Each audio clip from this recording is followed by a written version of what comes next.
And then you said ninjas over pirates. Yeah, they're just so much cooler, you know?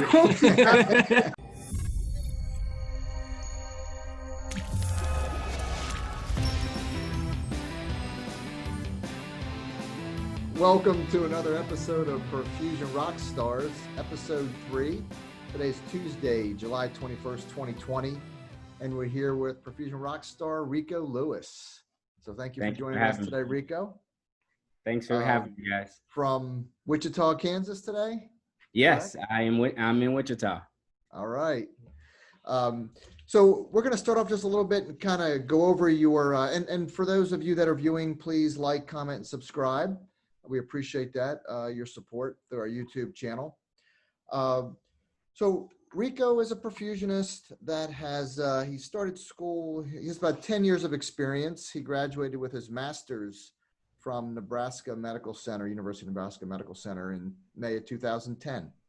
And that was after his biology degree that he received at Dillard University in New Orleans, Louisiana in 2007. After he graduated in 2010, he did some permanent perfusion positions for a couple of years and then started doing a little traveling in 2012 and has since started full-time traveling in 2015. And he has lots of skills. Girls only want boyfriends who have great skills. I'll review his resume. Looks like you've been exposed to just about everything when it comes to perfusion. Skills. So yeah, 10 years of experience and you're out on the road traveling. I was looking over your resume. Looks like you've worked in maybe 11 states, plus or minus. I don't know. I was kind of counting them up, but yeah, it's pretty neat that you've been able to experience perfusion in life like that. Mm-hmm. So the first question that we have for you, Rico, is how did you first learn about perfusion?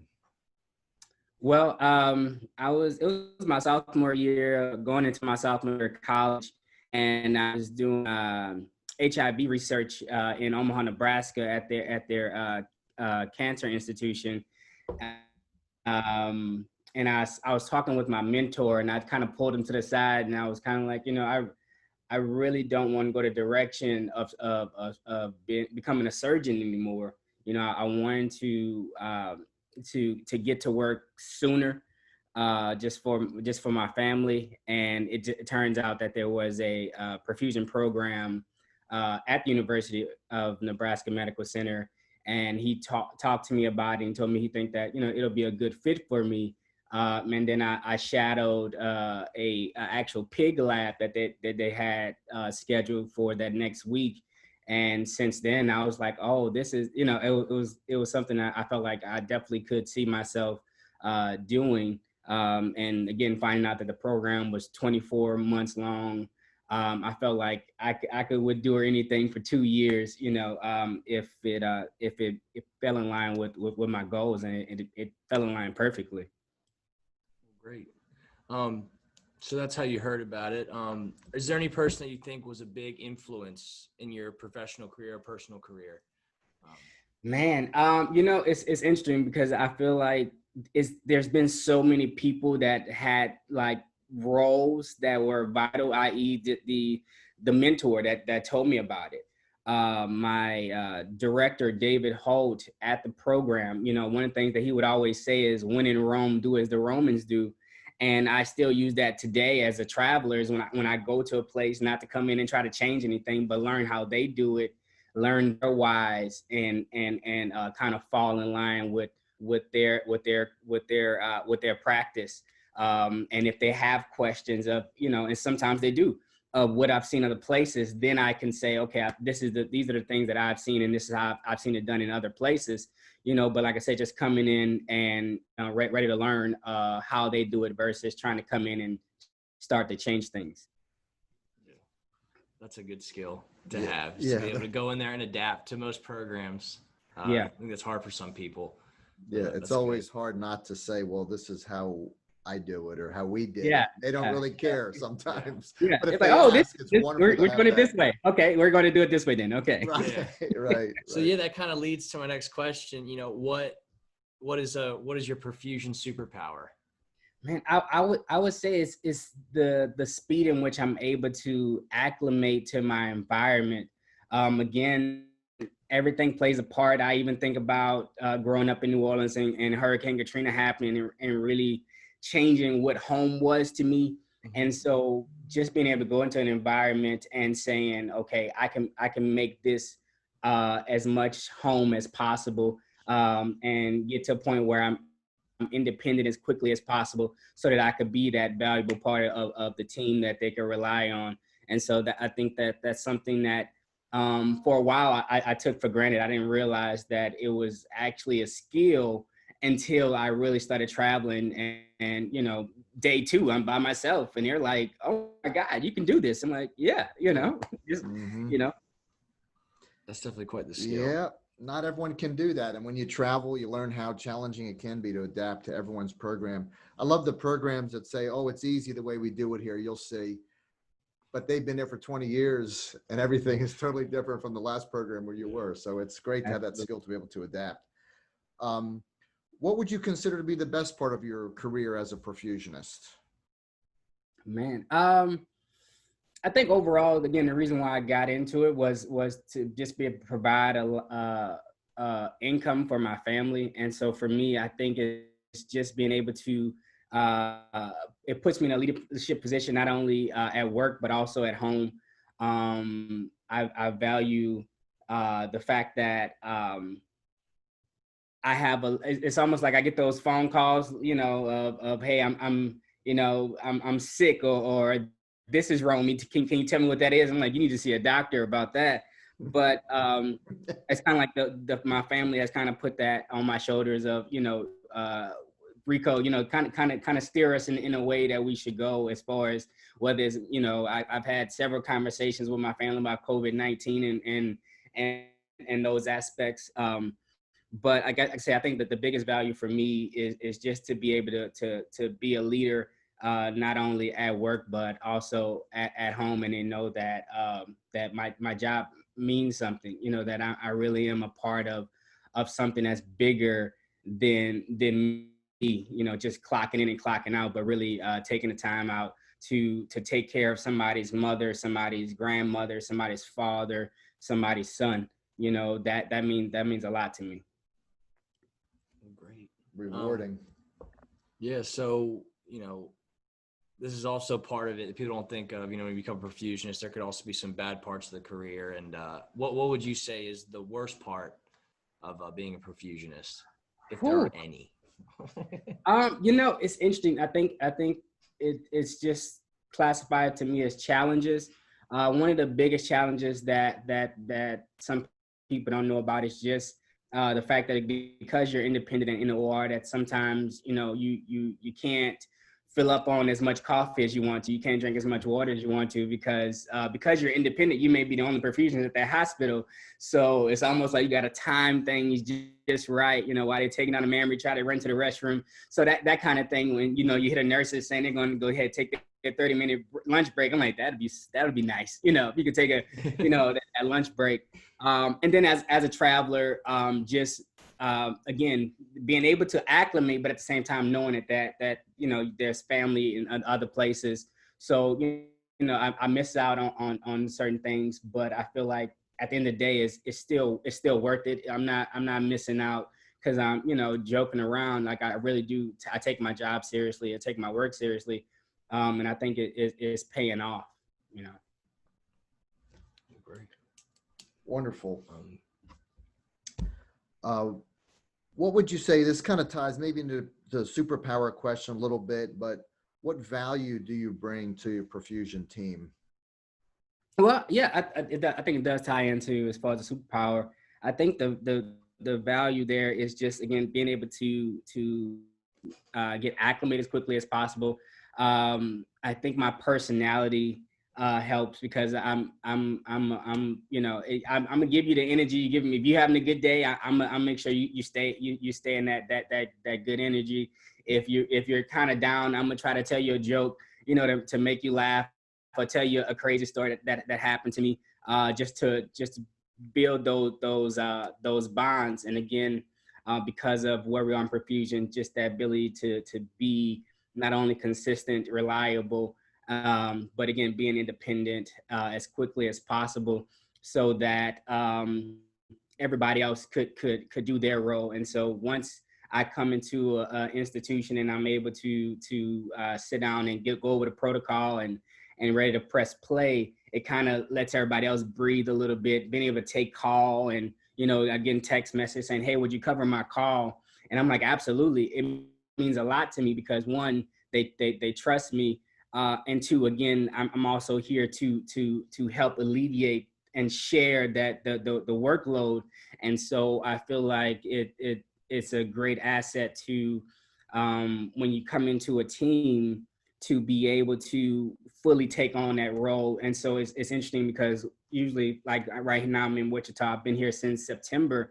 And they don't look at me as a traveler anymore. You know, I'm, you know, for the most part, I'm staff here. You know, I want to do everything that everybody else does, because again, when it comes to taking that responsibility off of everybody and really sharing the load, then it's not just pumping cases. It's, I mean, if it's paperwork, you know, I'm right now trying to get some protocols together for the ECMO program. I've flown in helicopters since I've been here, you know, so it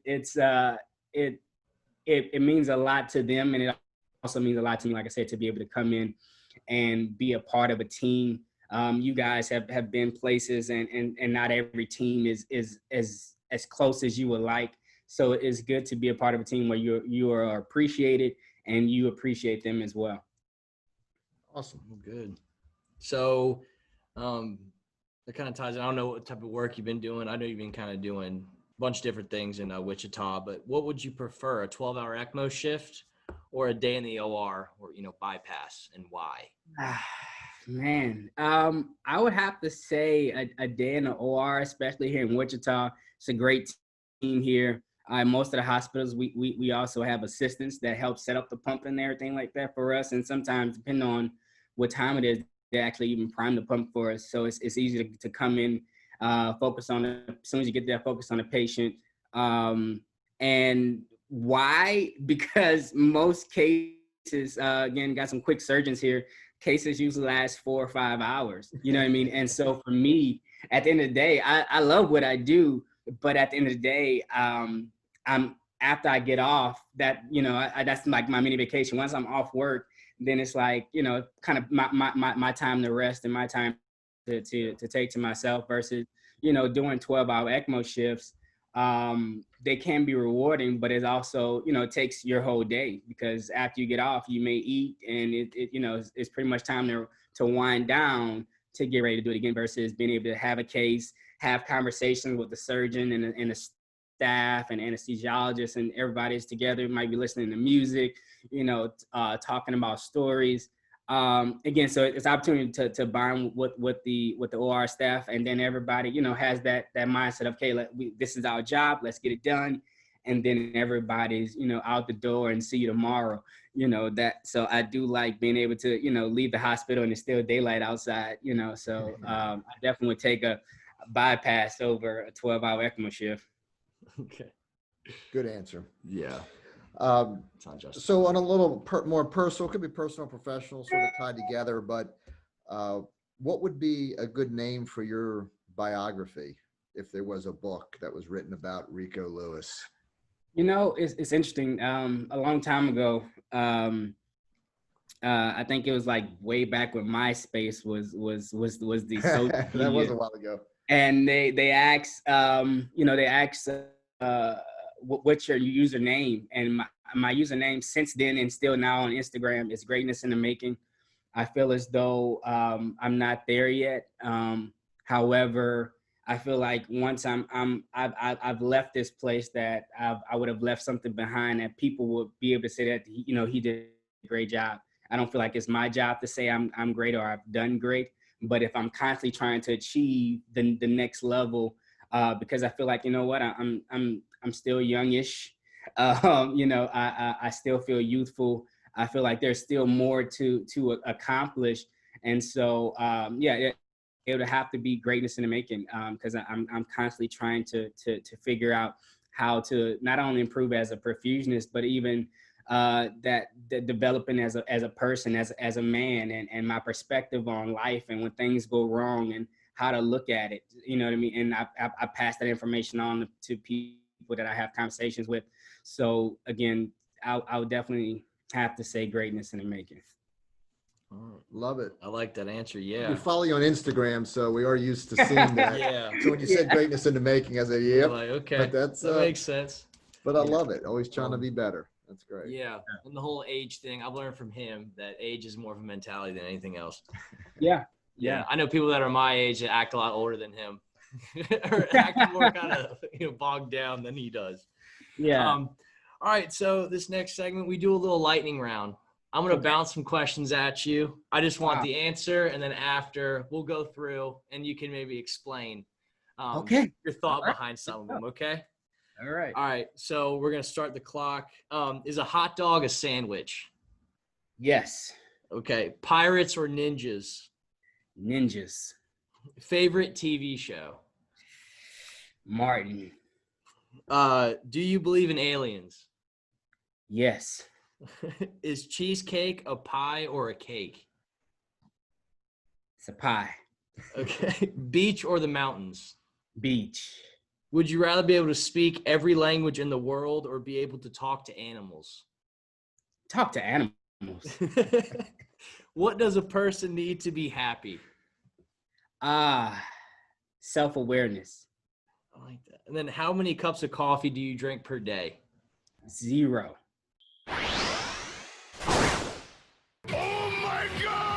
Okay. Nice. That's it.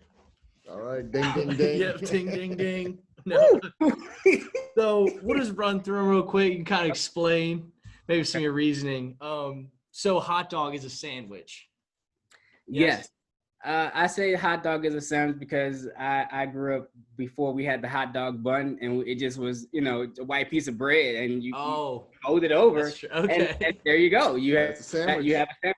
New Orleans, we have po' boys, and so to me, it's same different meat, but yeah, to me, it's a sandwich. I like that. I agree with that. And then you said ninjas over pirates. Yeah, they're just so much cooler, I love anime and action movies and stuff like that. Yeah. And Bruce Lee and all those type of guys, like they just seem to always be so cool. And to me, all those ninjas are also the ones that also was focusing on like their mental health as well as their keeping their physical body in shape. So I always was attracted to ninjas over pirates, and plus I have a big fear of large bodies of water. So okay. Favorite TV show? Like I said, it had to be Martin. There was a few that popped up in my head, but Martin just because again I grew up watching it, and it was a show about a young adult experiencing relationships and jobs and having his friends, and so I always picture myself working, having my lady and dealing with my friends and stuff like that, so, and he, in that show, he portrayed a lot of different characters, and I'm very animated. And so when I'm telling stories, I change my voice depending on who I'm talking about. So it's kind of, he was hilarious. And the characters that he played were amazing. Yeah. My wife and I still watch Martin. Yeah. And then a cheesecake is a pie for you. Yeah, just because the way you cut it, I feel like the way it's served is usually in a round, and you cut them in squares. Versus cake is you can be a square or whatever. But pies to me always cut the same, and every time I get a cheesecake, it's cut in the shape of a traditional pie piece. That's a great answer. We haven't heard that one yet. And that makes sense. You're going to the beach over the mountains. Yeah. Mountains sound like work, and hiking. Beach sounds like it's self-explanatory. Like I'm all about relaxing, and even just to go to sleep, I'll listen to like water waves brushing by. It just seems like a relaxing place, and where land meets water. And I don't know. It just seems like the next time I take vacation, I'm sure there'll be a beach there and not a mountain. Yeah. The beach is definitely. You need a break sometime soon. Yeah. Or not. It might just be a screensaver on my laptop for a while, but Right. Anything works. Yeah. So then you'd rather be able to talk to animals, hands down, it sounded like. Yeah. I've always wanted to be like an animal whisperer. You know, I feel like you can talk.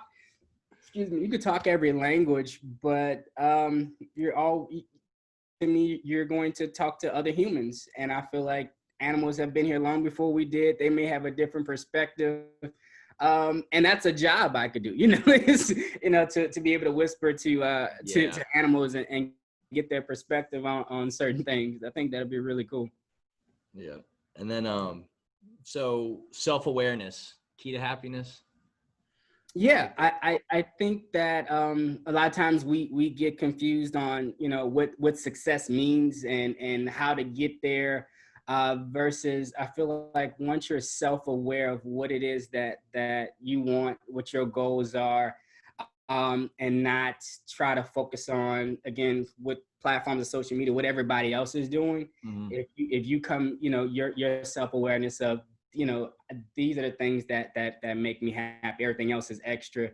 These are things I need. These are things I want. And start separating those things. I feel like that's how you start to get to a place where you're really happy, versus, looking at what the next person has and like, okay, that'll make me happy.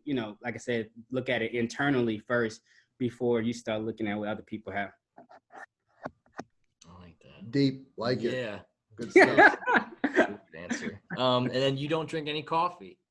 No, I can't stand the taste of it. On average, I drink 0 cups of coffee. I take like caffeine pills or something because I want the caffeine, but just by the time that coffee tastes good, I've added so much sugar and creamer in it. Is like, okay, maybe I might as well just have a soda. So yeah, I don't drink coffee, and I'm not a morning person, but every day is a new day. Yeah. So when I'm on call, it actually works out because that means great. I get to sleep in. So that wraps it up for really the questions we had prepared. Do you have anything that you would like to say, or are there any questions you'd like for us to ask before we sign off, or? No, not any questions. But I would say, I appreciate you guys. Again, I've been working with you guys for about 2.5 years now. And you guys are not content with just, having a group, what I'm saying? You guys want to make sure that everybody's connected. You want to make sure everybody's informed and even growing as a company. And I admire that. And, I tip my hat off to you guys. I enjoy being a part of this team. And you guys are doing an outstanding job. And if you guys need anything from me, you let me know, Okay. Well, I appreciate that, Rico. And Yeah. obviously we can't do what we do, Perfusion Life, without people like yourself.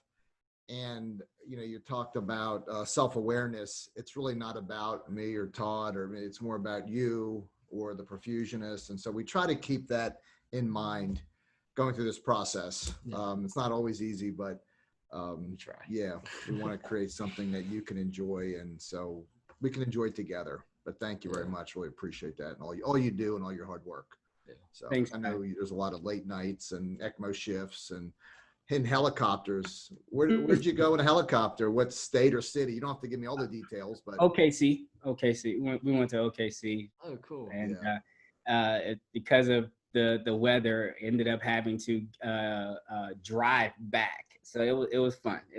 Wow, quite an adventure. Yeah, started off as a pericardial window. Next thing you know, I'm on AV ECMO, and it was quite the day and night, but it took it all in stride. And again, being able to show value here, it helps, So I didn't want to put anybody else in a position. I felt like I could handle it, and they trusted me to do it. And so, it's an experience I won't ever forget. And, next time, they have another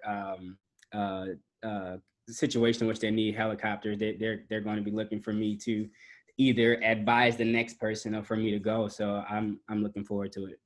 Well, great. Yeah, that's great. So we appreciate you, Rico.